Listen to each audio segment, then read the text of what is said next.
começar a compartilhar aqui a apresentação para vocês.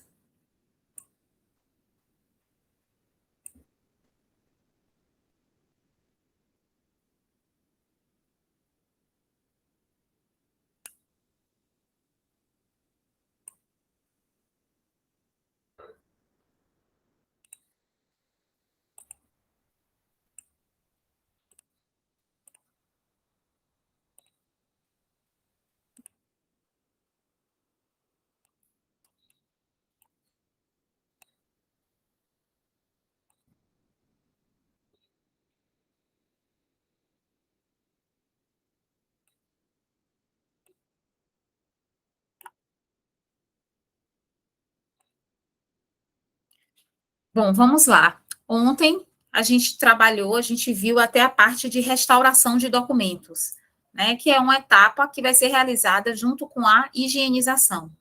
E que, no caso do projeto de vocês, serão realizados pequenos restauros, pequenas contenções de rasgos, um processo de restauração mais profundo não vai ser feito, mas vai ser feito um controle de ocorrências, tá? Então, vocês vão fazer um registro de todas as ocorrências encontradas para que, posteriormente, seja feito, sim, um trabalho de restauração na documentação, tá? E também a gente não sabe ainda o estado do acervo, talvez o acervo não precise de serviços de restauração. Mas caso necessite, os pequenos reparos, as pequenas contenções no suporte poderão ser realizadas de acordo com aquelas dicas que nós passamos ontem de usar a fita mágica, de usar a fita de restauro, tá? Se possível, usar um papel japonês, fazer uma contenção, fazer a higienização, essa sim vai ser feita por completo, o documento vai ser desmetalizado,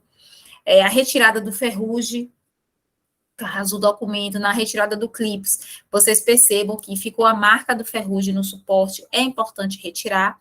Então, essas pequenas intervenções serão realizadas no suporte, tá? Na documentação.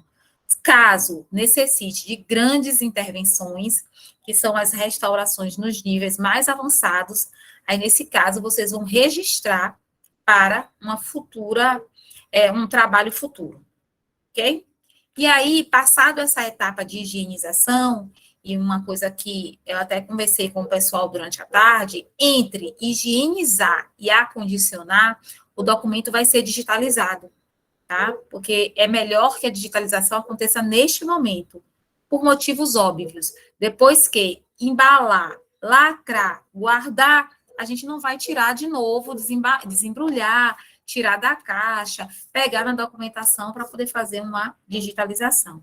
Então, a digitalização, ela entra exatamente entre a higienização e o acondicionamento. A gente aqui está levando direto as etapas do tratamento arquivístico, porque vamos ter uma aula só sobre a digitalização, tá? Então, vamos falar agora do acondicionamento. Mas lembrando que, mais uma vez falando, a digitalização vai entrar aqui no meio, tá certo? Bom, o documento digitalizado, ele já foi higienizado, ele já foi identificado, organizado, chegou o momento de acondicionar esse documento. E a gente acondiciona para preservar a documentação. O documento que fica exposto, ele mais uma vez vai encher de poeira, ele pode ter sujidades causadas pelo homem, ele vai ficar exposto ao ataque de térmitas, né, cupim, barata, ele vai estar exposto às ações do tempo, vai estar com uma exposição maior em relação à temperatura, as mudanças, as oscilações também de temperatura. Então, o acondicionar é uma medida de segurança e uma medida também de preservação. Então, eu preciso acondicionar o meu documento para que ele fique seguro e para que ele fique preservado. Nós vamos acondicionar a documentação de duas formas. Tá? É o recomendado para os documentos de arquivos históricos. Então, primeiro eu crio um meio de acondicionamento, onde eu vou criar um embrulho para colocar essa documentação, e depois eu vou acondicionar essa documentação em uma caixa ou em uma pasta, a depender do meu acervo e de onde eu vou colocar essa documentação. Então, o acondicionamento dos documentos textuais unitários, que vai ser grande parte da documentação que vai ser trabalhada no acervo de Macota Valdina, ou múltiplos, e aí também provavelmente vamos encontrar, que não, nesse caso aqui não serão processos, mas documentos, por exemplo, uma carta que tem 5 páginas, o capítulo de um livro, tá? É um texto que ela escreveu e esse texto tem várias páginas, quer dizer, um documento múltiplo. É um único documento com várias folhas. Então, esse acondicionamento ele deve ser feito com a caixa arquivo ou em pasta suspensa. A pasta suspensa, ela é muito utilizada quando o documento está sendo consultado com frequência. Não é o caso de vocês. Então, a pasta suspensa, ela não protege tanto quanto a caixa arquivo. Então, nesse caso, para arquivos de guarda permanente, arquivos históricos, o recomendável é fechar mesmo a documentação na caixa. Os documentos, eles vão estar dispostos dentro da caixa, eles poderão ficar tanto na vertical como na horizontal, tá? O importante é que o quê? Que a caixa não fique muito cheia, para que os documentos não fiquem ali apertados, porque também vai prejudicar o suporte, e que também não fique com muito espaço, porque o documento que fica sambando, nós dizemos assim, dentro da caixa, ele vai descer e vai criar exatamente essa ondulação na folha, tá? Então, tem uma medida exata, uma medida ideal para colocar a documentação na caixa, mas que vocês vão ver na prática. Viu que a caixa não está muito cheia, mas os documentos também estão ali estabilizados. Ela não está vazia a ponto do documento descer. Então, chegou no ponto ideal, é aí. E, geralmente, uma caixa dessa comporta entre 800 a 1.000 folhas. Tá? Aqui são alguns dos meios de acondicionamento. E aí, nós temos a caixa de papelão e a caixa de poliunda. Eu não sei se a gente já conversou aqui sobre isso. Todas as duas caixas têm as suas eficiências, têm as suas vantagens e desvantagens. Tá? A caixa de poliunda, ela é mais resistente à umidade, ela é mais resistente à água. Ela é uma caixa que tem uma maior durabilidade, por causa da poliunda, do plástico mesmo, ele é mais resistente do que o papelão, mas, em compensação, é uma caixa que esquenta muito. Então, nós não recomendamos usar a caixa de poliunda quando o acervo não tem um controle de temperatura. Tá? A temperatura ideal para o acervo, vocês vão ver mais na frente, está em torno de 20, 21 graus. Então, se eu não consigo manter esta temperatura, não adianta eu colocar a caixa de poliunda, porque na quentura ela desmancha todinha. A gente passa a mão e o pó da caixa começa a soltar. A caixa, ela realmente se desmancha. Então, imagine o papel que está ali dentro, o quanto que ele não esquentou, tá? E aí, essa quentura vai gerar uma série de consequências. Então, precisa ser analisado essas questões ambientais antes de decidir o tipo de caixa que vai colocar no acervo para preservar essa documentação. As pastas AZ e as pastas suspensas, que são as demais imagens que vocês estão vendo aqui, muito utilizado, vocês podem sim utilizar, principalmente quando começar a gerar a documentação do próprio arquivo. Então, o arquivo faz parte de um memorial. Esse memorial vai produzir documentos, vai ter a sua documentação própria. E essa documentação que vocês vão estar produzindo ali, notas, controles, eles sim devem estar nessas pastas, porque vão ser documentos do dia a dia frequentemente consultados. Até aí, tudo bem? Vamos lembrar também que os HDs, os CDs, os DVDs, pendrive, cartão de memória, tudo isso é meio de acondicionamento. A informação está acondicionada nesses objetos. E nós precisamos também tomar cuidado com eles. Os mesmos cuidados de higienização, os mesmos cuidados de acondicionamento, eles estão acondicionando a informação, né? Eles estão guardando a informação e eles também precisam ser cuidados, preservados, eles também precisam ser acondicionados. Então, também trabalhar esses objetos, tá? E lembrar, claro, sempre da migração de suporte. Eu jamais posso ter aquela documentação unicamente, a documentação é nato digital, ela já foi criada no computador. E aí eu peguei e coloquei no DVD e acabou. Eu não tenho ela mais ali em local nenhum. Não pode, de jeito nenhum. Porque esse DVD, esse suporte aí, onde a informação foi registrada, ele é frágil, tá? É um suporte frágil. Eu preciso de backup desse CD. Eu preciso ter também essa informação registrada, guardada, essa informação que está registrada nesse CD, guardada também em outro meio. Então, isso também é importantíssimo. E dar o tratamento adequado para eles, tá? Acondicionar também e armazenar de maneira segura. Bom, aqui foi o exemplo que eu trouxe para vocês. Eu acho que eu citei também com o pessoal da turma online os álbuns que nós confeccionamos para acondicionar fotografias e as fitas livres de ácido, são fitas especiais próprias para o serviço próprias para a colagem de fotografias, tá? É própria para as atividades de preservação de acervo fotográfico. E esses álbuns foram álbuns confeccionados em papel também, livre de ácidos, é um papel 100% alcalino, livre de corantes, que tem como é que vamos dizer, não é que ele tem um combate, ele tem uma resistência maior ao ataque de insetos, e é um papel também que não, com o tempo, com o passar do tempo, nós chamamos até ele de papel permanente.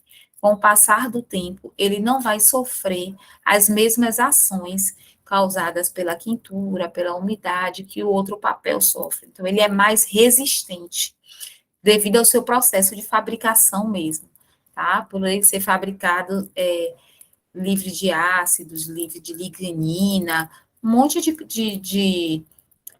de alterações no seu processo que fazem com que ele seja um papel para conservação. Então, vocês encontram ele com esse nome, papel para conservação. Aqui é o álbum por dentro, tá? E é uma ideia também que vocês podem utilizar para acondicionar as fotografias.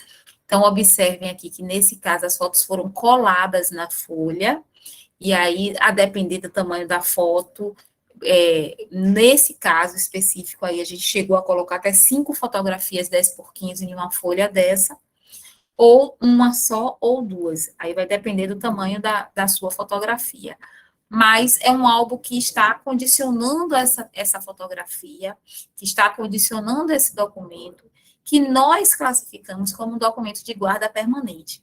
Então, quando eu digo guarda permanente, eu já estou dizendo que essa documentação vai ficar para sempre. Se vai ficar para sempre, eu tenho que dar meios para que ela fique, né? Para que ela atenda, para que ela sirva como memória, né? Resgate de memória para as próximas gerações, para gerações futuras. Então, aqui, nesse caso aqui, nós temos as fotografias do DK, do DK do nosso pai, e aí a intenção é que as próximas gerações, os meus netos, bisnetos, tataranetos, tenham acesso a essas fotografias. Então, para isso foi pensado esse álbum com essas características. Observem que entre os conjuntos fotográficos vai ter sempre uma folha de proteção, também feita com papel permanente, com material, com papel de conservação. Então, jamais foto com plástico, jamais fotografia colada com fotografia, tá? Foto que quando você fecha o álbum, cola foto com foto, nem pensar, porque tudo isso faz com que as fotografias, elas tenham um processo de deterioração mais rápido. Então, o álbum também foi pensado dessa forma. Bom, além das fotografias estarem acondicionadas neste álbum, eu preciso também acondicionar este álbum. Então, observem que nós criamos um embrulho feito também com um papel alcalino, tá? Para que esse álbum ele fique protegido da poeira. Porque ele assim, gente, fechado, dessa forma como ele está aqui, não impede que a poeira vá se acumulando, se acumulando, se acumulando na capa, na lombada, e aí as primeiras fotografias também acabam já recebendo essa poeira, e dessa forma aqui, lacradinho desse jeito, aí sim, eu estou garantindo que a poeira não vai entrar nesse álbum aqui. Então, depois de higienizado, nós lacramos o álbum apenas com dobras, tá? A gente não usa cola, durex, nada disso aqui nessa embalagem. Mas com dobras, a gente fechou para que esse álbum também esteja protegido e assim a gente consiga alcançar o nosso objetivo. Né? Então, fechado, nós fizemos uma identificação aqui, que é de acordo com o quadro de arranjo, como eu mostrei para vocês. Feito o embrulho, os álbuns, ó, vieram parar na prateleira do armário. Então, aqui, nesse caso, temos 2, no total, para esse projeto, foram 8 álbuns, os demais não estão aqui, aparecendo nessa fotografia, mas armário, ó, gente, de aço, caixa arquivo com a documentação textual, e ao lado os álbuns, que eles não cabem dentro das caixas, não foi possível mandar fazer caixas para abrigar esses álbuns, por causa do valor, então a gente fez esses embrulhos e colocou nas prateleiras, e eles estão, sim, conservados, estão protegidos, e todas as medidas necessárias para a preservação foi realizada aqui para esse acervo fotográfico. Mas só que, nesse caso desses álbuns, eles foram feitos em uma gráfica, e nem sempre vai ser possível.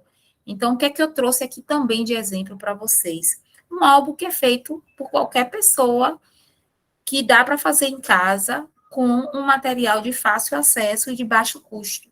Então, para esse projeto, nós mandamos criar esses álbuns, que foi um pouquinho mais caro, mas em um outro projeto, nós confeccionamos esses álbuns que vocês estão vendo aqui agora.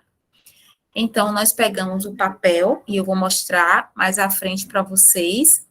É um papel também 100% alcalino, 0% de corante, livre de ácidos, né? Um papel de preservação também, de uma linha bem acessível, que vende na A Gomes, que vende na Papel e Cia, que vocês acham na Shopee, que vocês acham na internet, de uma linha bem conhecida, que é a Fili Paper. Então, nós pegamos esse papel, que nesse caso aí é o VG, 180 gramas, e com o cadarço de algodão, 100% algodão, como vocês estão vendo aqui.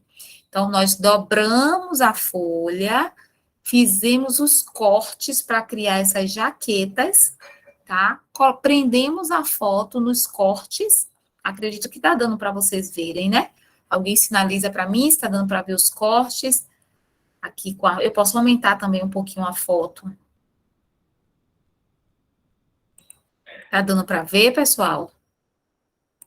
O que eu estou falando com vocês? Dá sim, Aline, dá para ver sim. Dá para ver, né, Paulo? Então, aí, ó, nós fizemos esses cortes aqui no papel para poder conseguir prender a foto, e prendemos todas as páginas do álbum com esse cadarço, né? Depois de furada, nós prendemos, fizemos uma capinha impressa na impressora doméstica mesmo, com o nome do terreiro para quem a gente fez esse trabalho. Colocamos aqui álbum 1, na primeira folha, quando abriu o álbum, dizia qual era a festa de Oxóssi, e aqui está a foto, e também é um álbum de preservação. Então, o que é que eu quero mostrar com isso a vocês?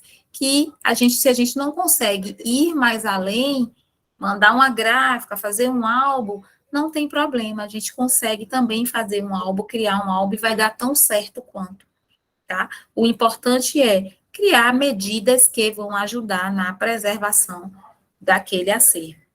Então, dá para trabalhar mandando fazer, porque tem gráficas que trabalham já fazendo esse tipo de álbum, exatamente com esse papel, com todas essas características que eu passei para vocês. E se não for possível, dá para comprar o papel, o cadarço e fazer o álbum em casa. Porque aí só vai precisar de um estilete para fazer os cortes, o papel e o cadarço, tá? Então, são 2 formas, são 2 meios de acondicionamento de fotografias, que todos 2 dá certo e chega no mesmo objeto final. Mesma coisa, os 2 vai dar o mesmo resultado, que são as fotos guardadas de uma maneira que vão ficar preservadas. Pois não, pode falar, senhora Márcia. Senhora não, você, pelo amor de Deus. Ali, Tá.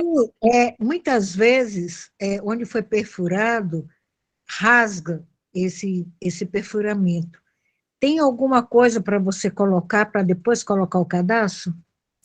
A gente usa esse cadastro de algodão já porque ele não tem essa, ele não faz essa fricção que o cordão normal faz. Se a gente colocar o cordão normal aí, com certeza vai rasgar com mais facilidade. O cadastro de algodão, ele não tem essa, é o melhor. Não é que ele não vai rasgar de jeito nenhum. Se puxar de qualquer jeito, se não souber manusear, ele rasga. Mas aquela fricção que o cordão faz, ou o barbante, ele não faz, por causa da largura dele e por causa do algodão mesmo. Então, o que Não, nós indicamos é usar o cadarço, e aí, até se possível, usar o mais grossinho. Quanto mais grossinho você usar, menor a possibilidade dele rasgar. E não fazer também muito furo na ponta. Pode falar. não, a minha pergunta é: o documento já existe, ele é antigo. Onde foi perfurado, está rasgado. Entendi. Vai usar o papel japonês ou existe alguma coisa para você colocar onde foi perfurado? Isso, pode. O ideal aí é usar o papel japonês. Ok. Tá? E, inclusive, tapar o furo mesmo com o papel japonês. Não voltar a furar. Ah, ok. É o Certo. que nós indicamos aí quando está fazendo a restauração. Ele já rasgou ali no lugar daquele furo, faz o que nós chamamos de moldura com o papel japonês, que é vir com o papel japonês nas bordas dele, tanto em cima, do lado ou embaixo. E aí faz essa intervenção, que vai também dar uma maior sustentabilidade ao papel, uma maior resistência. E aí tapa e pronto. Se eu precisar prender, colocar esse documento. Obrigada. Nada. Se eu precisar colocar esse documento em uma pasta, por exemplo, que ela tem o grampo trilho plástico para ele ficar preso, eu coloco ele dentro de um envelope, furo o envelope. Mas o ideal é não furar mais ele. Então, só voltando aqui. Então, nesse caso aí, nós criamos esses álbuns também para acondicionar essas fotografias.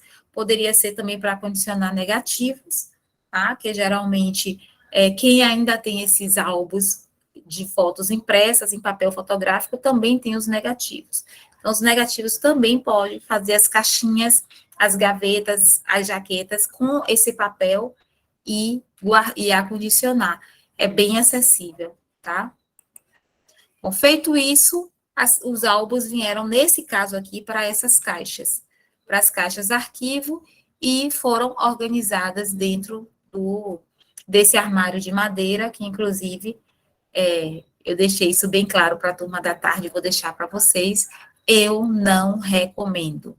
Nada de madeira, quando a gente está falando de arquivo histórico, documento de guarda permanente, porque a madeira é um prato cheio para o cupim. Ele vem comer a madeira e come o papel também, que é feito de madeira. Então, assim, a gente não recomenda. Nesse caso aqui, esse cliente foi bem orientado, mas ele fez questão de colocar o armário de madeira e ele disse que todos os dias ele ia olhar para poder ver se tinha algum pozinho. Então, assim, claro, se a pessoa vai tomar os cuidados, vai fazer uma detetização, vai ficar o tempo todo que eu digo vai sempre ter alguém ali observando, tudo bem, usar a madeira. Mas nós, mesmo por medidas de precaução, não recomendamos o armário de madeira, e sim as estantes de aço.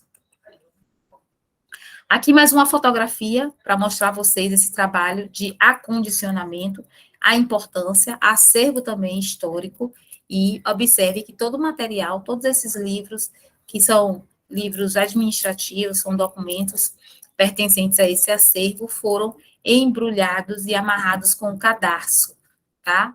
Se vocês observarem bem nas fotos, vocês vão ver que todo o embrulho tem um cadarço ao redor dele, que é para poder garantir que a embalagem não vai se abrir, né? Seja com o transporte, seja com a mudança de local, ou mesmo após armazenado na estanteria.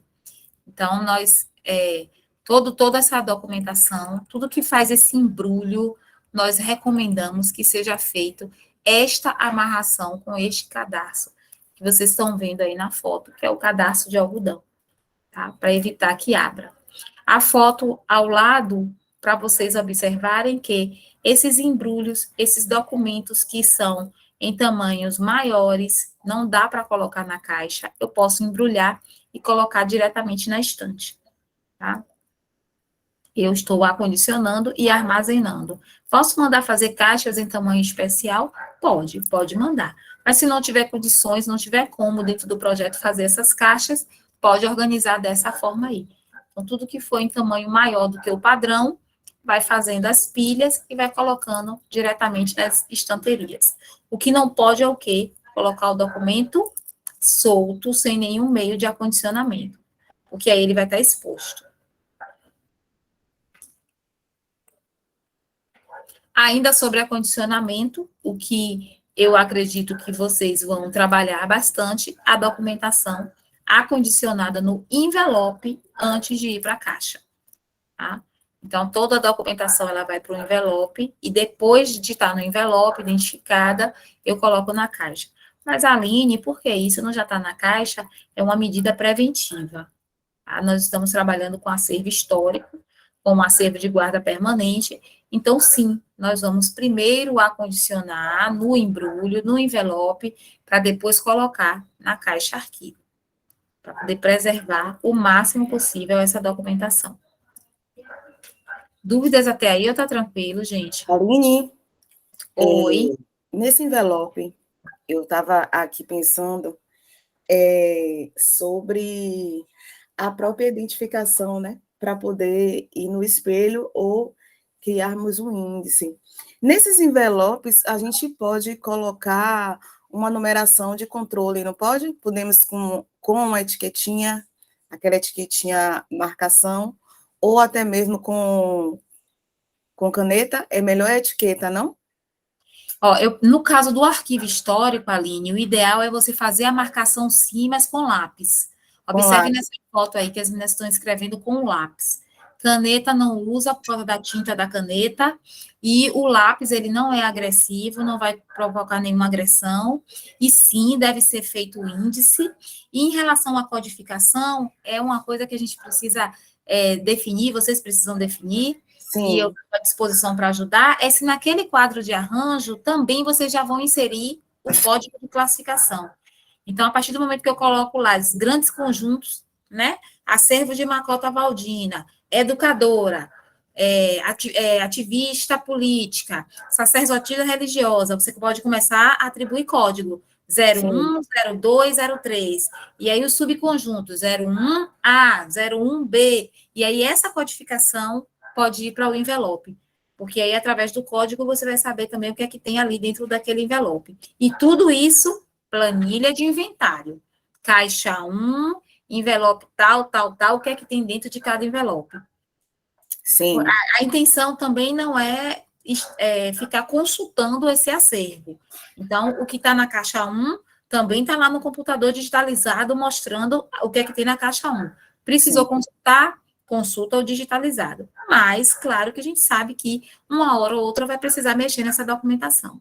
Pode ser que precise ir lá fazer uma busca. Então, aí a gente recomenda, assim, que seja feita essa identificação. Agora, sim, com o lápis, é a melhor forma. A etiqueta, aquela cola dela é danosa. Com o tempo, ela vai corroendo também o papel. Então, o ideal é você escrever mesmo com o lápis essa identificação. Se não colocar código agora no quadro de arranjo, escreve mesmo o que é que tem ali. Né? Se você observar nessa foto aí, elas estão escrevendo mesmo o que é que tem nesse embrulho. Então, não tem a codificação agora, a gente não avançou até o nível de uma codificação, deixamos só o quadro de arranjo, não tem problema. Escreve o que é que tem dentro do envelope e pronto, e segue. Tá? Ok. Aqui também, nessa fotografia, eu trouxe um exemplo para vocês de um arquivo onde ele tem esses documentos num tamanho maior do que 1 a 4. Então, são cartazes de espetáculos e foi embrulhado com esse papel e foi colocado em cima, nesse caso aí, por coincidência, ele tinha essa prateleirinha, mas poderia ter sido arrumado em cima das caixas. Então, é uma ideia também para aquela documentação que tem um tamanho maior do que um A4. Pode ser um A3, um A2. Se tiver um tamanho de A1 e de A0, que é imenso, aí tem que ver já como é que vai fazer esse acondicionamento. Quer dizer, embrulha e onde é que vai fazer esse armazenamento. Mas até um A3, um A2, a depender da profundidade da sua estante, você consegue colocar e ele fica ali bem armazenado. Como vocês podem ver aqui nessa fotografia, que a gente colocou aqui nessa prateleira e deu tudo certo. Dúvidas em relação ao acondicionamento? Tranquilo, né? Então, a gente acondiciona para depois armazenar. Então, essa documentação acondicionada, depois ela vai ser guardada em uma estante, em um arquivo de gavetas, em um armário de portas. Então, é um aspecto também que merece muita atenção e tem que observar o material que vai ser utilizado. Então, esse mobiliário ele deve possuir as dimensões compatíveis com os documentos, evitando que eles fiquem acondicionados sob esforço e deformação. Então, uma caixa por cima da outra, a caixa de baixo um pouco mais leve, a de cima mais pesada. Com o tempo, essa caixa começa a fazer força, a de baixo rompe, você já deforma o documento. E aí vamos pensar, né? É um documento único, é um acervo de uma importância imensa, é um trabalho que está sendo feito para que ele fique preservado, é melhor preservar, né, do que é melhor prevenir do que remediar. Então, no caso do acervo, é melhor preservar do que depois ter que conservar. Então, procurar essas dimensões, essas medidas corretas, observar para não estar fazendo força na caixa, evitar fazer pilhas de caixa, evitar botar uma caixa sobre a outra, né, e buscar mesmo o material adequado. Então, se eu estou rodeada de árvores, eu jamais vou usar madeira. Ainda que eu acredite que eu vou conseguir perceber se tiver algum ataque de cupim. Mas eu vou evitar, porque eu tenho muita madeira, eu tenho muitas árvores ao redor. Então, isso tudo é um cuidado que vocês vão precisar ter no momento de escolher o material de armazenamento. Bom, para a documentação corrente, que neste momento não é o caso, tá? Mas pode vir a ser, porque, como eu falei, vocês vão começar a produzir documentos dentro do memorial.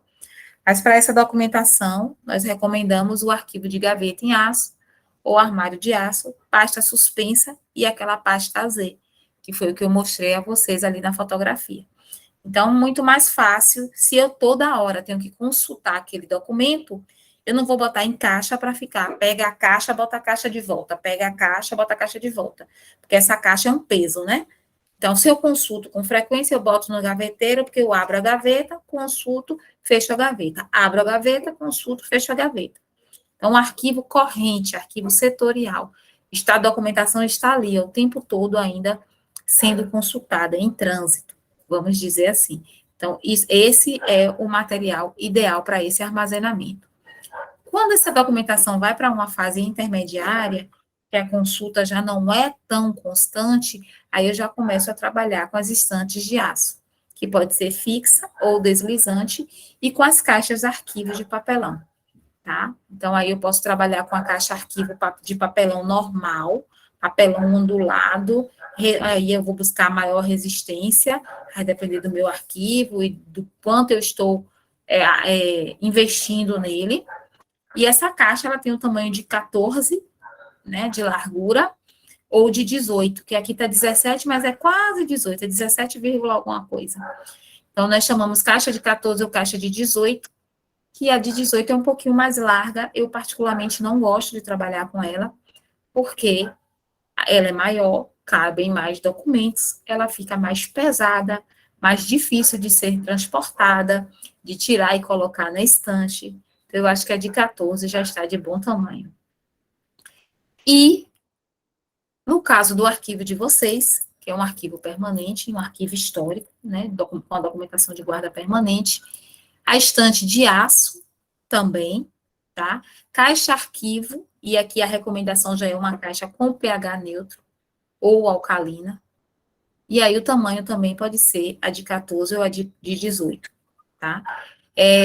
Temos aí a caixa resinada, que é uma caixa também que é impermeável, está sendo muito utilizada em arquivos permanentes, tá? Em arquivos históricos. E aí o que vai diferenciar, ou melhor, o que vai definir o tipo de caixa que vocês vão utilizar, primeiro, entre a box de papelão e a de polionda, é as condições de temperatura do acervo, e se vocês vão utilizar uma caixa arquivo de papelão ondulada, normal, ou uma caixa com um pH neutro, uma caixa alcalina, o que vai determinar isso é o valor que vocês têm para investir neste acervo. Hoje, uma caixa box de papelão custa em torno de R$ 3,50 na Papel e Cia, R$ 4,00. Uma caixa resinada, eu peguei o orçamento agora para poder mandar para a Renata, que eu fiz há pouco tempo atrás, custa R$ 24,00, uma caixa. Então, de R$ 3,50 para R$ 24,00 é algo a se pensar, tá? É um investimento. Vale a pena? Depende. Vamos pensar. Eu posso também trabalhar agora com uma normal e, posteriormente, trocar para uma caixa resinada. Então, vai do valor que eu tenho para... Quanto é que eu tenho para empregar em acondicionamento, em armazenamento? Aí eu vou ver até onde eu posso ir. Foi mais ou menos o que aconteceu ali com os álbuns que eu mostrei para vocês. Um projeto tinha o valor já destinado para ser empregado no armazenamento, no acondicionamento das fotografias. Então, pôde se investir 200 e poucos reais em cada álbum, e no outro já não tinha este valor destinado para o armazenamento. Então, nesse caso aí, foi feito algo que teve um custo menor. Pois não, Eneida, pode falar. Olinho, falando assim, quando a gente olha para os valores, né, comparando, dá, sei lá, 7, 8 vezes mais, né? Não existe algum produto, alguma coisa que a gente consiga revestir essas caixas, proteger de alguma forma, mesmo pegando essa de papelão? Não, eu não conheço nenhum produto que possa passar, porque no caso da caixa alcalina, por exemplo, o processo de fabricação dela é diferenciado. Sim. É igual ao papel. Ele já, no seu processo de fabricação, eles já fabricam de uma forma diferenciada, para fazer com que ele tenha uma resistência maior ao ataque de pragas, de insetos, para que ele não... E principalmente também por ela ser ondulada, né? Aquele coisa ondulado é umidade e acho que é só da cáustica mesmo que coloca, para fazer aquelas ondinhas ali que fica naquela camada do meio das caixas. Exatamente. Então, é dentro do processo de fabricação. Passar algum produto, e aí já seria um produto... aí pode interagir, já é um outro problema. Exatamente. O que pode ser feito é a bobina de papel que vocês vão utilizar para fazer os meios de acondicionamento antes de colocar na caixa, ser um papel alcalino, que fica mais... Ele não é que ele não seja caro também, mas você consegue trabalhar bastante coisa com uma bobina de papel. Então, eu não tenho condições de botar a caixa resinada, mas eu vou botar aqui o envelope alcalino, a documentação no envelope. Então, aí protegeu a documentação da caixa, que é a caixa para proteger de lá de fora, mas ela também causa danos. Então, eu já consigo proteger. Então, assim, tem dessa forma, dá para balancear. Tá bom. Obrigada. Nada. Bom, vamos continuar aqui. Os meios de armazenamento, né, os gaveteiros de aço ou de madeira. Madeira, realmente, tentar evitar o máximo possível. E os gaveteiros de aço não é indicado para o arquivo permanente, mas para o arquivo corrente, sim. Tá? E aqui as estantes, que podem ser estantes de aço fixas ou os arquivos deslizantes, que para quem tem espaço, mas não tem tanto espaço, tem muitos documentos, é uma boa saída. Estantes de aço com caixa de polionda, e eu acredito, já pelo desenrolar, pelas conversas, que vamos ter mais ou menos a documentação de vocês armazenada dessa forma. E aí ainda não sei se vocês vão trabalhar com a caixa de polionda ou com a caixa de papelão.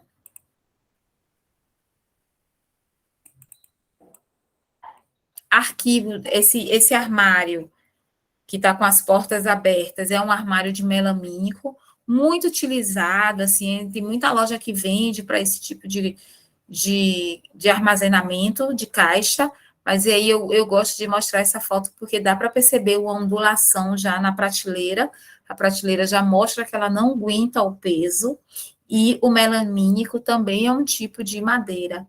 Dizem que é mais resistente ao cupim, mas eu não arriscaria, tá? O ideal mesmo é o aço. Até para essa resistência dele ao peso, é o mais recomendado. Dúvidas até aí, pessoal, em relação ao acondicionamento e o armazenamento, que a gente já vai passar para um outro assunto, e aí, para a gente fechar direitinho, me digam se ficou claro, se vocês estão em alguma dúvida. Aline, Oi. armários e gaveteiros, essas gavetas de aço, com o tempo, eles podem adquirir pontos de ferrugem. Eles são substituídos ou eles são reformados com alguma tinta especial? Ou a gente pode passar uma tinta especial antes de começar a arquivar esses documentos? Isso, tem alguns lugares que já vende, inclusive, com essa pintura, né? A maioria dos lugares, Aline, acho que já vende com essa pintura especial. É uma tinta, eu esqueci o nome dela, mas tem uma tinta que já passa para evitar esse ferrugem. O aço, ele é muito resistente. Ele é muito resistente mesmo. Então, a recomendação é sempre que você esteja fazendo uma restauração nele. Se aparecer ferrugem, ou se você quiser, por algum outro motivo, você consegue recuperar ele e ter um armário ainda em condições para uso por muitos anos. Já aconteceu de projetos de eu estar participando, o pessoal comprar essas estantes de aço usadas, e boas estantes, usadas, às vezes precisava pintar, outras vezes não, e colocava e dava certo.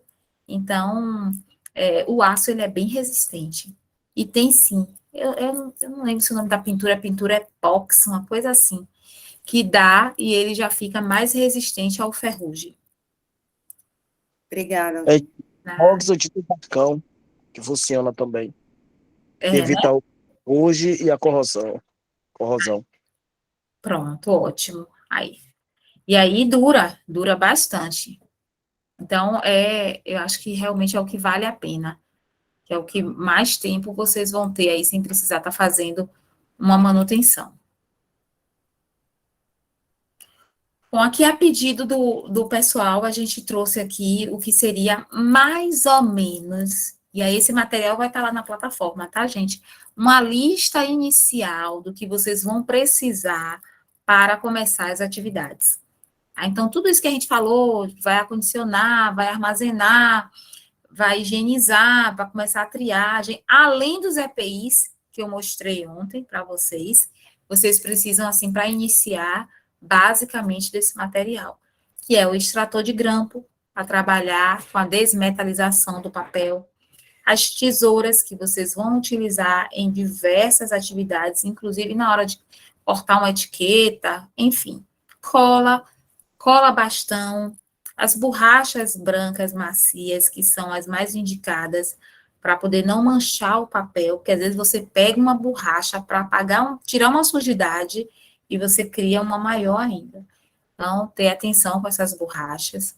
E vocês podem usar também para ralar e fazer os sachês, tá, de pó de borracha, que são bastante eficientes, têm a mesma função e têm a mesma eficiência da trouxinha de pó de borracha que você compra nas lojas de restauração. O lápis 2B, o álcool 70, e aí o álcool para fazer a limpeza de superfícies. Vocês podem precisar também passar no mobiliário estante de aço, tá, gente? Antes de colocar a documentação, limpar com álcool 70, e aí 70 é o mínimo. De 70, se conseguir comprar o 99, melhor ainda. Que é um álcool que evapora rápido também, então se tiver qualquer acidente de pingar no papel, ele rapidamente vai evaporar, jamais aquele 46, tá? Que aquilo ali é muito mais água do que álcool. Perfex, eu prefiro e recomendo trabalhar, em vez de trabalhar com aquela flanela, porque a flanela você tem que estar lavando, ela acumula, gruda muita sujidade, o Perfex você usou, viu que ele está sujo, joga fora. Se precisar também, você consegue lavar ele com mais facilidade do que a flanela. Lisoforme, excelente para tirar cheiro de mofo. Então, a gente mistura também 2 de lisoforme com 1 de álcool e passa no mobiliário de aço para poder tirar cheiro de mofo. Se o arquivo tiver com qualquer problema de umidade, os envelopes brancos, tá? A caixa, e aí vocês vão decidir se vai ser a de polionda ou a de papelão. Computador, impressora, scanner. O objetivo principal desse projeto é digitalização, e amanhã nossa aula vai ser só sobre isso. Então, não pode esquecer que existe um outro processo aí dentro desse tratamento documental, que é realizar a digitalização dos documentos. A fita mágica, que vai substituir a fita de restauro para aquelas pequenas contenções. Grampo trilho estendido, então eu quero manter o documento preso, o documento está furado, está preso numa pasta com prendedor metálico ou com aquele colchete bailarina de metal, eu vou substituir pelo grampo trilho estendido. Papel ofício, cadarço de algodão, principalmente se vocês precisarem criar aqueles embrulhos e se vocês precisarem criar também os álbuns fotográficos, e a bobina de papel branco. Então, esse assim é o inicial. E aí, a gente, nas aulas práticas que nós vamos ter a partir de amanhã, a gente vai tentar também colocar já, estipular os quantitativos, pelo menos iniciais, para esse material. Bom, aqui é atendendo também a uma pergunta do que seria, Aline, você fala tanto desse papel alcalino, o que seria esse papel alcalino? Então, é esse papel que é utilizado para a confecção de pastas, de envelopes, todos não, nem todos, tá? Se eu quero comprar, eu preciso sinalizar, eu preciso procurar por esse papel de conservação, que é esse papel que tem essa reserva de carbonato de cálcio. Ele é livre de ácido e de impurezas, o pH dele está entre 7,5 e 8,5, e é um papel resistente a fungos e bactérias. É um papel que tem uma maior resistência. Então, quando vocês forem comprar a bobina, quando vocês forem comprar os envelopes, façam antes o orçamento com esse tipo de papel. Porque eu acredito que nesse caso aí vale a pena um investimento maior, porque para depois não voltar trocando caixa é mais tranquilo. Voltar no projeto, trocando todos os meios de acondicionamento em que o documento foi colocado antes de ir para a caixa, já é um outro projeto, que vai durar tanto tempo quanto. Então, nesse caso, eu acredito que usar já o envelope ou a bobina com papel alcalino seja mais viável para vocês depois não terem que voltar tanto no acervo. O papel que nós confeccionamos os álbuns, como eu disse a vocês, um papel super fácil de encontrar. Eu até coloquei aí o preço que eu encontrei hoje no site da Shopee e no site da própria Filipaper, né? É um papel... Aí uma pessoa me disse assim, Aline, mas é qualquer papel Verger? Não. Nesse caso aí, nós usamos o papel Verger dessa linha. É uma linha chamada Ecolite. E aí ela tem essa informação que eu cresci aí para vocês. E em alguns tem escrito livre de ácidos, tem acid free escrito. E em outros tem dessa forma como eu coloquei aí para vocês, como eu cresci aqui para vocês, ó. 0% de corante, 0% de alvejante, 30% de carga mineral, 100% alcalino. Então, o maior é o diplomata e o menor é o papel Verger. O Verger, ele é até um pouco mais barato do que o diplomata. E ambos têm 180 gramas. Então, ele é mais durinho para fazer o álbum, inclusive, fica melhor, né? Quanto menor a gramatura, mais fininho o papel, ele é mais fininho, né? Quanto menor a gramatura, mais fino ele é. Nesse caso aí, é o pacote com 20 folhas, e aí eu consigo acondicionar já uma boa quantidade de fotografias. Vai depender também do tamanho da fotografia. Então, eu posso fazer, confeccionar um álbum, por exemplo, com a folha dobrada no meio, ou eu posso confeccionar com a folha aberta, porque a minha foto é grande, eu não posso dobrar no meio. Então, aí vai depender também, tem que fazer essa avaliação para saber mais ou menos se vocês tiverem fotografias lá no acervo, quanto desse papel vocês vão comprar, se fizerem a opção de ela confeccionar os próprios álbuns, porque tem também aquela opção de mandar fazer o álbum. Aqui é a caixa, parecem que são iguais, mas a caixa do lado, ela é resinada, tá? Mas nem toda a caixa arquivo branca é resinada. Então, tem a caixa comum, só ondulada, na cor branca também. E tem ela dessa cor mais comum, e tem a branca, a poliunda vocês encontram de diversas cores.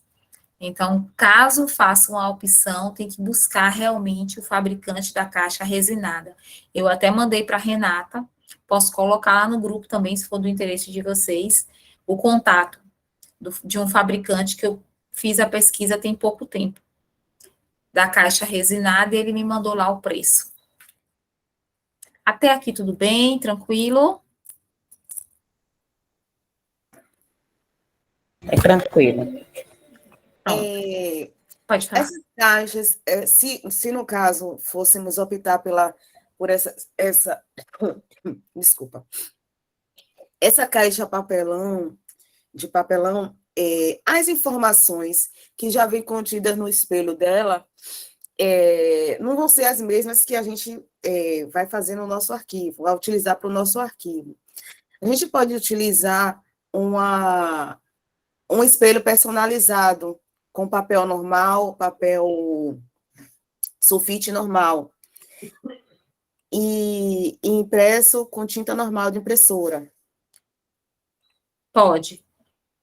Pode sim. Pode colocar a etiqueta que vai estar por fora, não tem problema nenhum. Pode fazer a etiqueta normal, imprimir no papel ofício, com a tinta, tranquilo isso aí. Porque vai estar coladinho na caixa, não tem problema. A caixa resinada, ela é impermeável.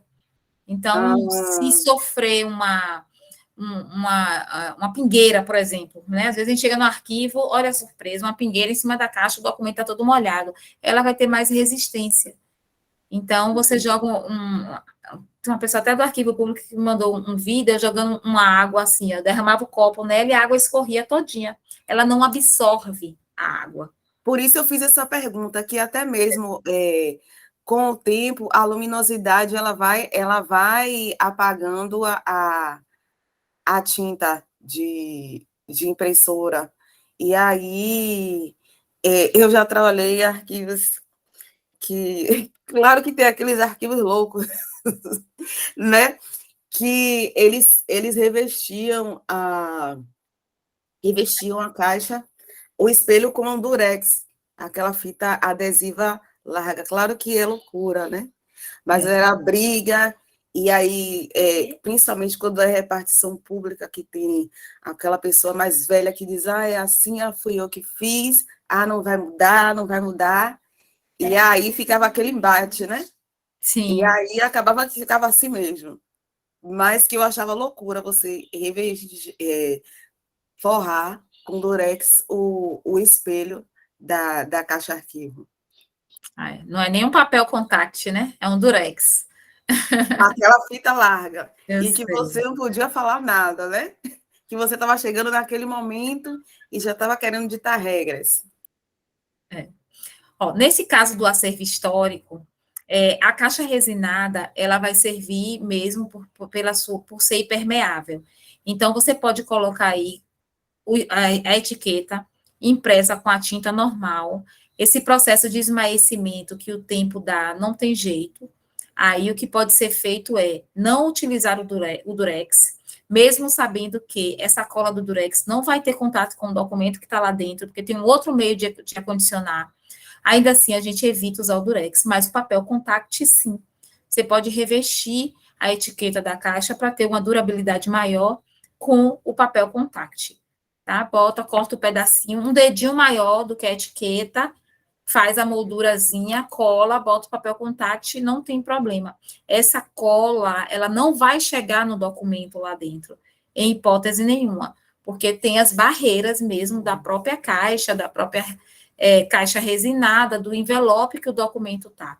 Então, não teria problema nenhum fazer esse revestimento com o contact, tá? E também não tem problema usar o papel normal na etiqueta e não tem problema utilizar, inclusive utilizar a etiqueta colante, né? Também não teria problema. Sim. Não tem problema. Se você quiser já imprimir naquela etiqueta, que é com a impressora térmica, pode também, não tem nenhuma restrição quanto ao uso, nem da etiqueta que a gente faz na impressora normal, nem na etiqueta colante, e também pode usar o papel contact. O Durex, lê de engano, passar o Durex e achar que vai conseguir segurar ele ali por muito tempo, né? Com o tempo, ele perde a aderência. Exatamente, ele vai ressecar e ele vai perder a aderência e vai cair. Então, o ideal aí seria o contact mesmo. Obrigada, Aline. Nada. Bom, até aí tudo bem? Nós vamos já entrar em um outro assunto. Eu vou pedir só 5 minutos para beber uma água e a gente volta já, tá certo? Aí bebam uma aguinha também e a gente já retoma a nossa aula. 5 minutinhos.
Vamos lá? Todo mundo bebeu uma aguinha? Posso retomar?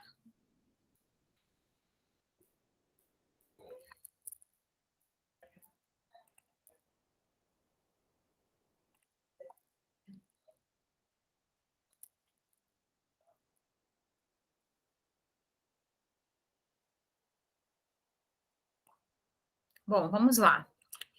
A gente falou todas as etapas, né, do trabalho, o material que a gente precisa, e agora a gente vai falar um pouquinho sobre medidas de manutenção e de preservação para esse acervo, tá? Então, existem outros meios e outras...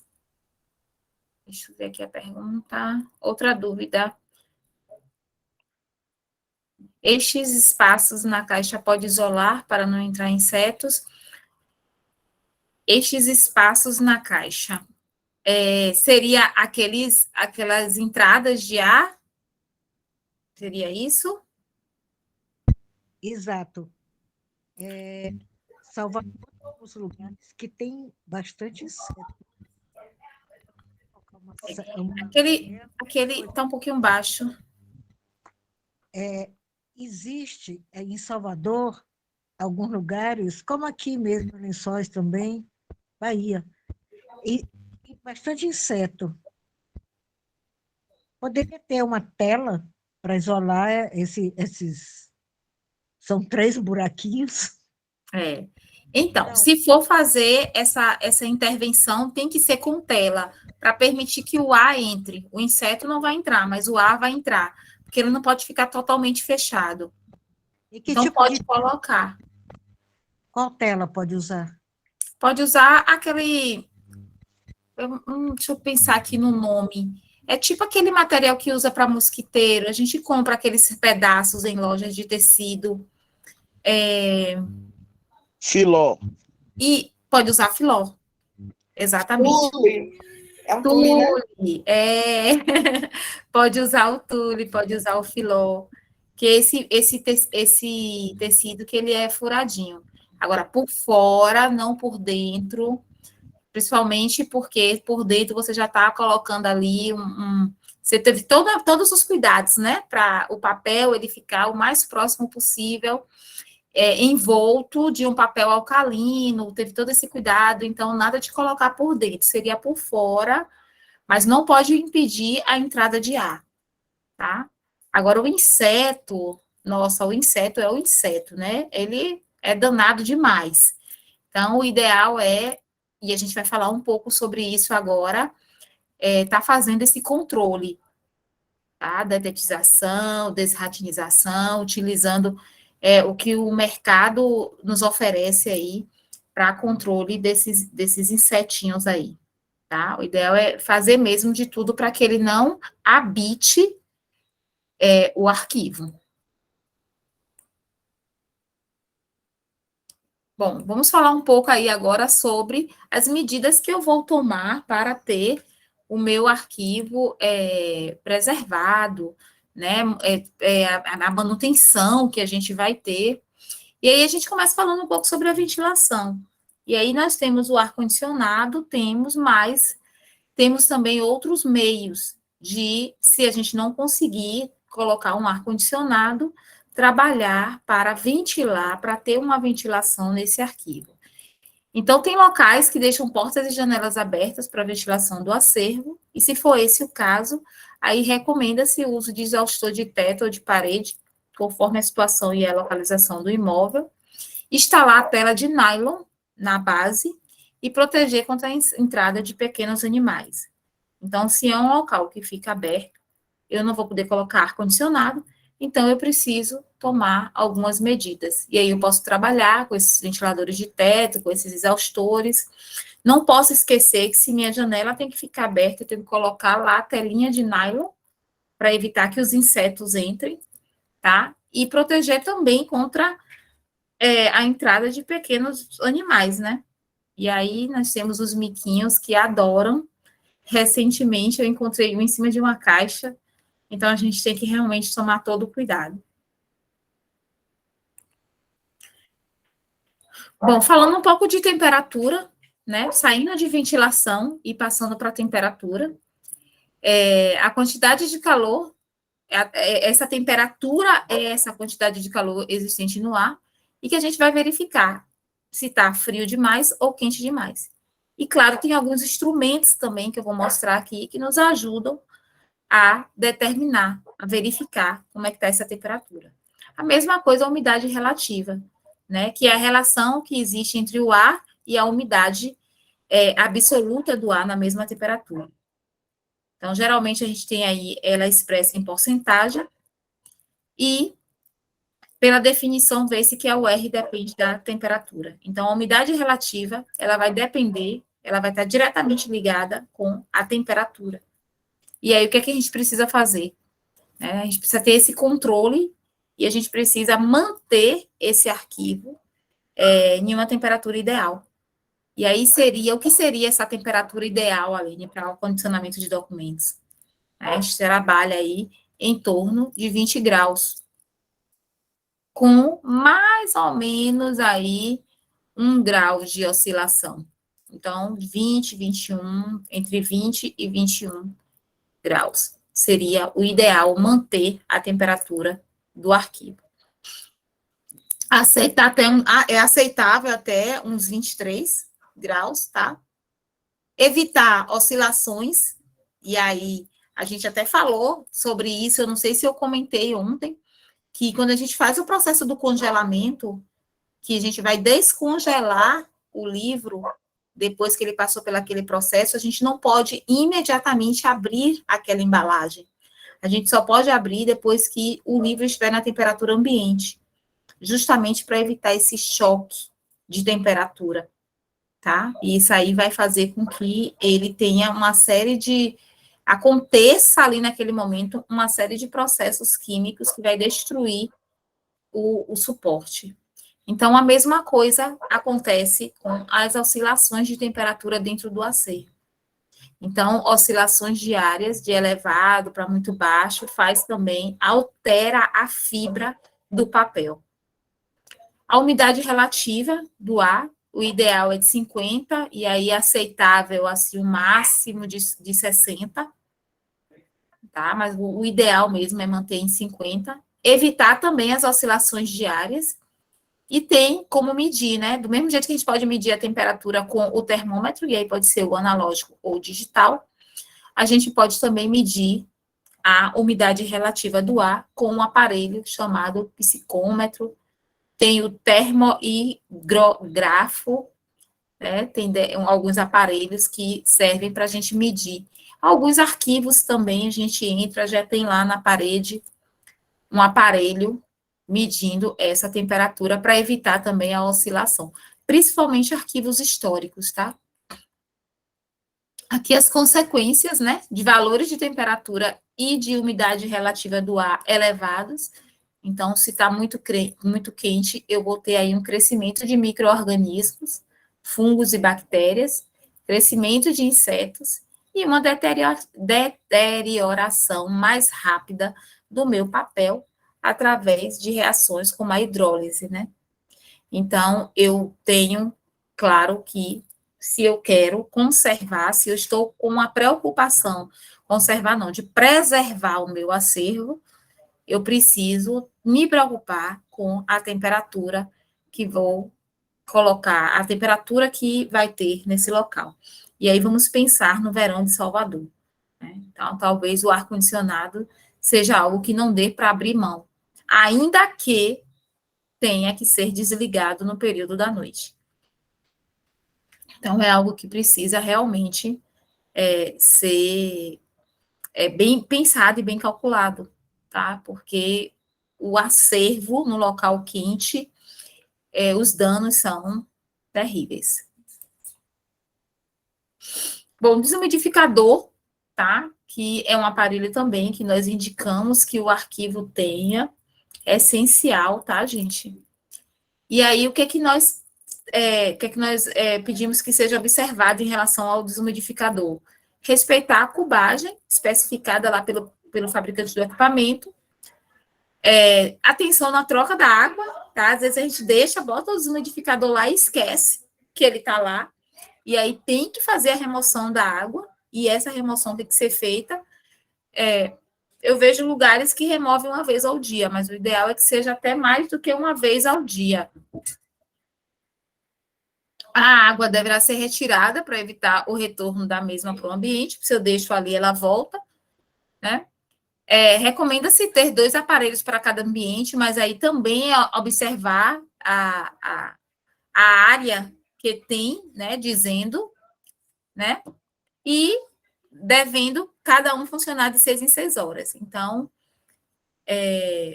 observar bem a especificação mesmo do fabricante, porque ele vem dizendo lá quanto tempo deve ficar ligado, qual é a área que abrange, qual o espaço, tá? Mas é super importante ter o desumidificador no arquivo. Algo também, extrema importância, extintor de incêndio.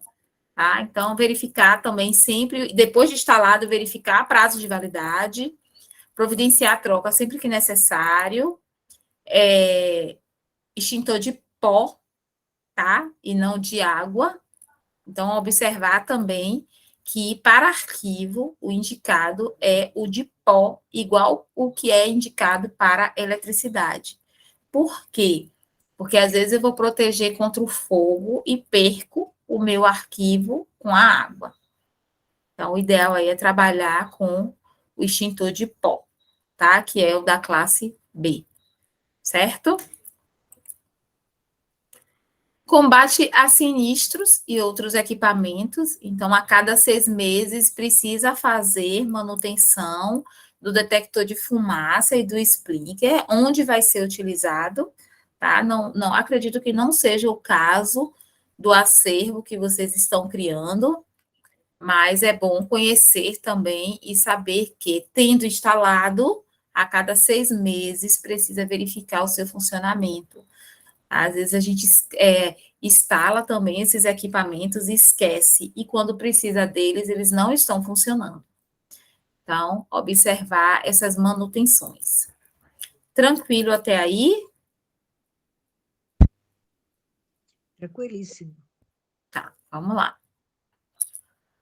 Bom, ainda algumas observações em relação à prevenção de incêndio. Então, gente, a gente não fuma, né, dentro do arquivo, mas às vezes fuma ao redor. Então, nunca fumar 30 minutos antes do final do trabalho, para a gente não correr o risco de jogar a baga do cigarro ali naquele matinho, naquele papel, naquela lixeira que está ali na porta, e todo mundo ir embora e não ver que aquela baga de cigarro ocasionou um incêndio. Então, é assim, algo básico mesmo. Jamais, perto do horário de fechar, os fumantes não fumar em hipótese nenhuma, tá? Não use cestas de lixo como cinzeiro, então também é importante. Não jogue pontas de cigarro pela janela, nem as deixe sobre armários, mesas e prateleiras, nem pensar. Respeitar as proibições de fumar e acender fósforos em locais sinalizados. Então, eu já nem estou tratando dentro do acervo, né? Eu estou tratando mesmo ao redor. E manter desobstruídas as áreas de escape. E não deixe, mesmo que provisoriamente, materiais nas escadas e nem nos corredores. Então, aí já é medida de segurança mesmo, né? Eu tenho que deixar sempre as saídas livres, porque se precisar sair rapidamente, está tudo desobstruído. Telhado, tá? Falando um pouco de telhado para essa questão de arquivo. E aí eu vou colocar também para vocês aqui, no material de estudo, o manual do Arquivo Nacional para a Construção de Arquivos. E aí, esse manual, ele tem uma série de coisinhas, de dicas, é bem importante, assim, se vocês tiverem alguma dúvida sobre tipo de piso, o que é que os estudos mostram, né, como deve ser a construção desses arquivos. Deixa eu permitir aqui. Então, cuidados também com o telhado, fazer a limpeza das telhas e das calhas e substituir as telhas quebradas. E olha aí, as pingueiras, temos que tomar muito cuidado. Evitando infiltrações para o interior do acervo, paredes e pisos. Observar se o caimento do telhado é adequado e observar se as calhas não estão obstruídas. Isso, assim, é algo que precisa acontecer sempre, tá? Não pode esquecer, porque muitas vezes a calha é o grande problema. Por uma obstrução, por uma certa quantidade de folhas, a gente tem um problema seríssimo de inundação dentro do acervo, de água jorrando pela parede e colocando em risco todo o acervo por conta de folhas na calha. Então, é algo realmente do nosso dia a dia que a gente não pode esquecer.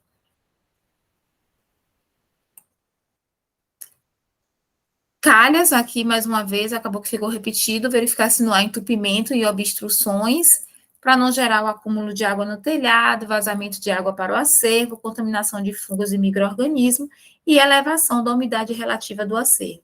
Então, todas essas situações são ocasionadas pela obstrução das calhas.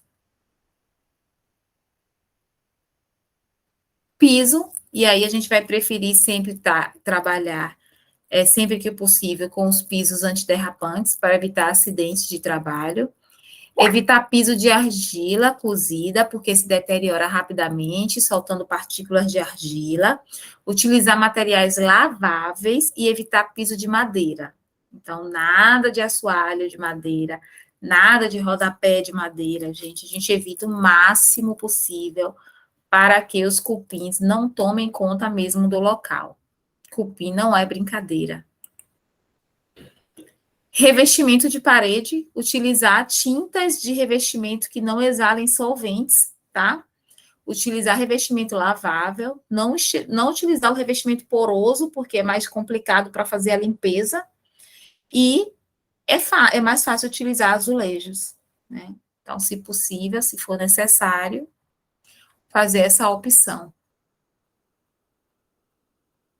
Instalação elétrica, né? É algo que a gente precisa ter muito cuidado.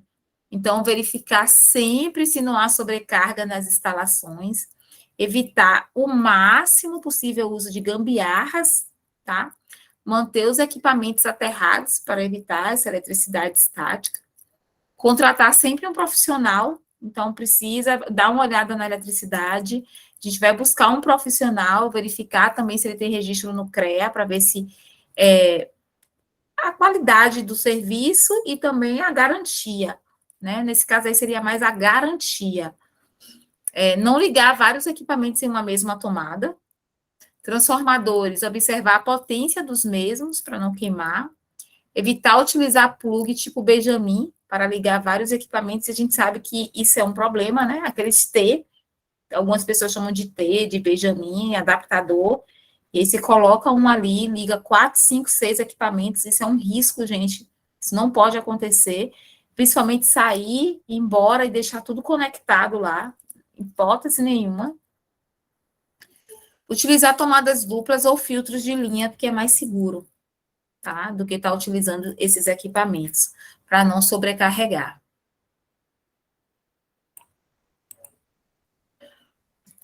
Bom, portas e janelas, fechaduras com fechamento adequado, tá?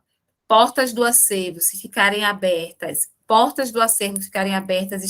instalar tela, do tipo tela de mosquiteiro, se ficarem abertas, tá? Igual as janelas, para reduzir a contaminação por insetos voadores. Não recomendo o uso de cortinas de tecido, tá? E o ideal é ter aquela cortina que corta vento, né? Laminar o vento. Então, ela é o ideal. Porta contra fogo, corta-fogo, né? Não vai ser o caso de vocês também, mas é o ideal. Vegetação, o que falar, né? Às vezes a gente está em meio a um espaço que não tem jeito, e aí a gente tem que tomar alguns cuidados. A gente sabe que a questão da vegetação também está bem ligada ao cupim, às traças, né? Mas, se possível, não plantar vegetação, colar da edificação. As raízes, a gente sabe que as raízes, elas podem danificar instalações, verificar plantas que crescem em muros e paredes, e verificar essas raízes que danificam a estrutura física das paredes, tá? Então, é esse cuidado de estar observando, porque a gente não vai contra a natureza em hipótese nenhuma. né? É mesmo um trabalho aí de observação e de ir dividindo o espaço, vendo o que é que pode ser feito, porque também a gente não vai arrancar a árvore que já estava lá. Os galhos de árvore em contato com a edificação devem ser removidos, pois eles podem facilitar a entrada de meliantes para realizar roubo de acervo e servir como entrada de infestação de insetos, principalmente cupim. Então, sempre que necessário, realizar podas de árvore, tá? Nesse caso aí, principalmente por causa do cupim. Verificar o entorno. Então, você está observando que a árvore ao redor está cheia de cupim, você já precisa se preocupar, porque ele vai atrás daquele papel que está ali dentro da caixa.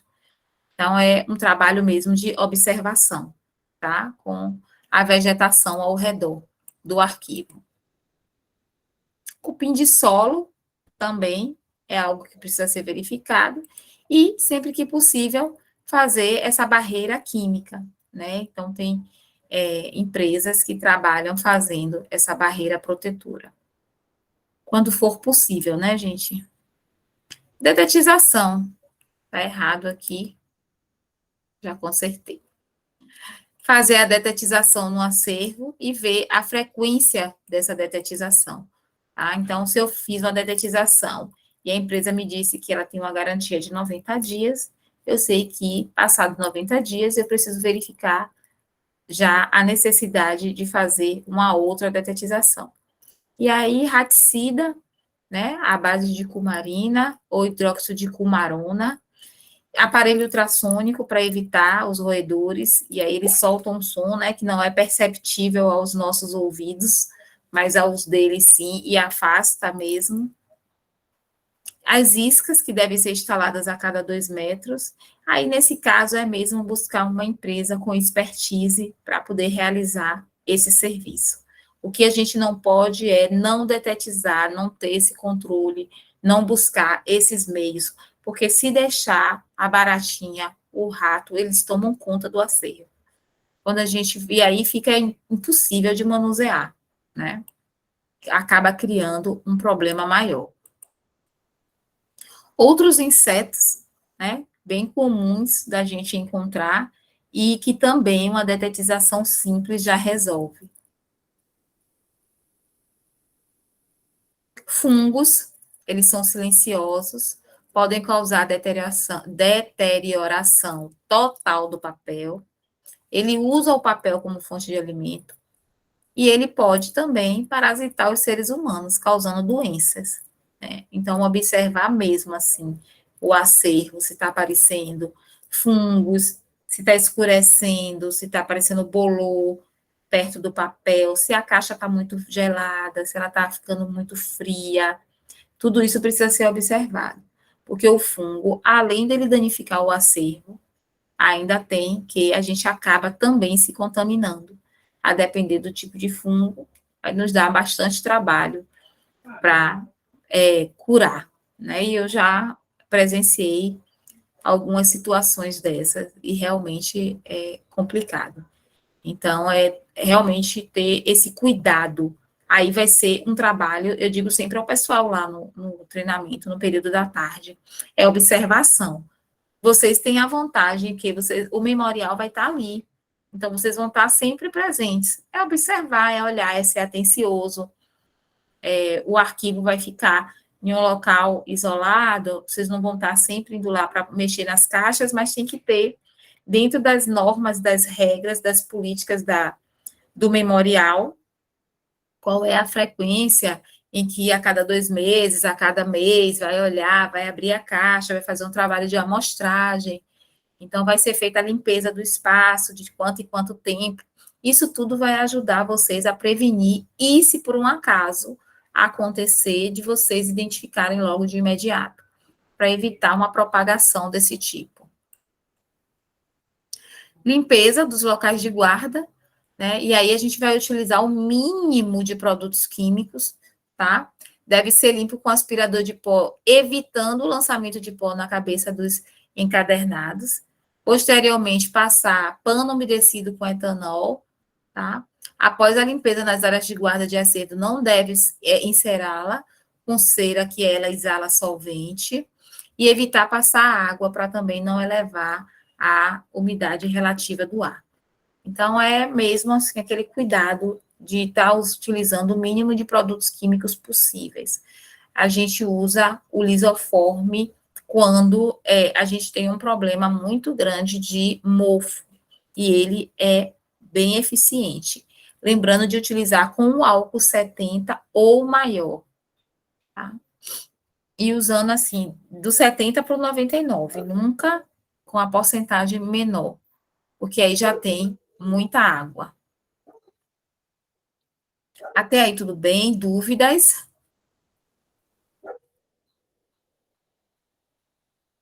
Vocês são muito silenciosos.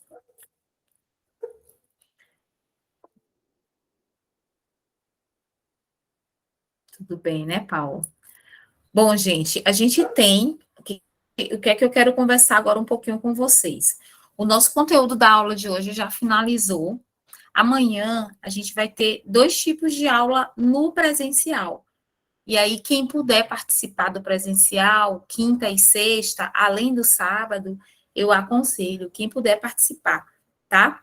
Por quê? Porque a gente vai conseguir fazer uma prática que, quando chegar aqui na aula noturna, eu só vou conseguir mostrar essa prática para vocês, mas a gente não vai conseguir fazer, tá? Então, amanhã a gente vai ter aula sobre digitalização, vocês também vão ter essa mesma aula, só que nós também já vamos começar a mexer no acervo. A gente vai dar uma olhada, vai verificar o layout, vai ver a documentação, vai procurar verificar esse estado de conservação dela, de preservação. Então, a gente já vai ter alguma prática amanhã. E vamos também desenvolver 2 atividades, que é relacionado ao quadro de arranjo e o plano de trabalho. Então, de acordo com o que for desenvolvido na turma da tarde, eu vou apresentar para vocês aqui na turma noturna, e vocês também vão poder dizer, eu interferir também, né, opinar, colocar também a ideia de vocês no papel. Márcia, isso mesmo, moro em Lençóis. Mas, assim, de noite eu vou trazer tudo para vocês. Mas aí, quem estiver aqui em Salvador que puder, quiser participar, a gente vai fazer essa dinâmica amanhã, essa prática lá de criar uma primeira minuta de o que vem a ser o quadro de arranjo e também do plano de trabalho. Começa às 13h30, 13h40, por aí. Às vezes a gente espera um pouquinho mais o pessoal chegar e vai até às 16h30. Não dá para passar muito desse horário, porque eu saio de lá de Salvador e venho para cá para poder dar essa aula para vocês. E já chega assim em cima do horário. Então, começa às 13h30, vai até às 16h30. E na sexta-feira vamos ter só aula prática. Amanhã ainda vai ter alguma coisa de teoria, mas na sexta a gente vai fazer só a prática, tá? A gente vai higienizar, a gente vai olhar a documentação, vamos pegar alguns documentos para identificar qual é o assunto. Então, sexta-feira vai ser só aula prática mesmo. Quem puder participar também vai ser bem bacana. A gente pode fazer uns grupos, a gente vai já botar um pouco a mão na massa, porque eu acho importante, porque aí as dúvidas que vão surgindo, a gente já tira lá, juntos. E no sábado, aí sim, o sábado, aula presencial para todos, a gente vai fazer as atividades de digitalização. Eu vou levar os scanners e vamos digitalizar lá alguns documentos, para que vocês tirem todas as dúvidas sobre a configuração do scanner, qual é a melhor forma de salvar o arquivo, como vai nomear, como é que vai disponibilizar o PDF, PDF-A, se vai fazer OCR, se não vai fazer OCR, tá? Então, a nossa dinâmica dos próximos 3 dias vai ser dessa forma. Aqueles que puderem estar presentes, ótimo. Quem estiver distante ou trabalhando, não tem problema também. Durante a noite, eu vou trazer tudo o que aconteceu lá aqui para que vocês também se interem do assunto. Tá bom? Dúvidas? Alguém perguntar alguma coisa? Fica à vontade. Eu estou aqui à disposição de vocês, tá? Como vocês não interagem muito, aí a gente acaba que termina um pouco mais cedo. Mas Estou à disposição. Sem dúvidas? Tá bom. Aline, Paulo, Thaís, Eneida, tudo tranquilo? Tô tranquilinho, Aline. Tranquilo. Tá. Então é isso, pessoal. Até amanhã. Quem puder ir no presencial, eu estou lá esperando vocês. Quem não puder, a gente se vê aqui amanhã às 19h30. Tá bem. Certo? Boa noite. Até Boa amanhã. noite, gente. Até amanhã. Boa noite. Boa noite. Boa noite, Márcia.